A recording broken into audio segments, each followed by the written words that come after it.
In tonight's Made in Mass, when world-famous musicians want to play some of the world's best brass instruments, they call on one particular local company. As our Doug Meehan shows us, this Massachusetts music maker has earned the right to toot their own horn.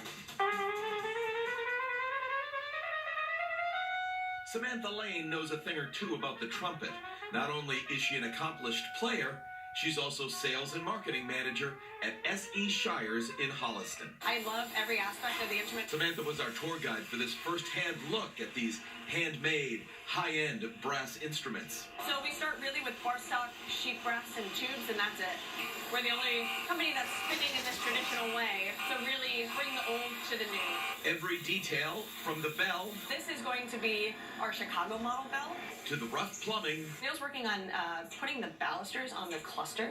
to the valves, levers, and screws. It's all about crafting that famous Shires sound.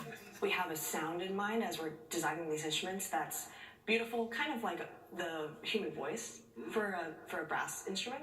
10 years ago, it was a voice on the other end of a telephone call to founder Steve Shires that changed the future for this Massachusetts music maker. So Doc cold called us out of the blue. That Doc was none other than Doc Severinsen, the one-time band leader for Johnny Carson and The Tonight Show. He heard that we make trombones, and he called Steve one day and said, "Hey, I hear you make a really great trombone. I want you to make my trumpet." Shires and his team hit just the right note with Doc, so much so he became a global ambassador for the company.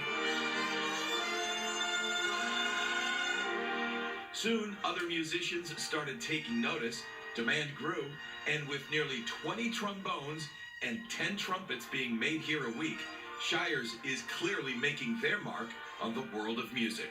In a really short amount of time, 10 years, our trumpets went from not existing to being played by musicians in major symphony orchestras and major players all over the world. Some of the other unique aspects of Shires, everyone that builds those beautiful instruments also plays an instrument. And speaking of which, before any trombone or trumpet goes out the door, it's played first to ensure it delivers that desired Shires sound. I'm Doug Meehan, WCVB, News Center 5.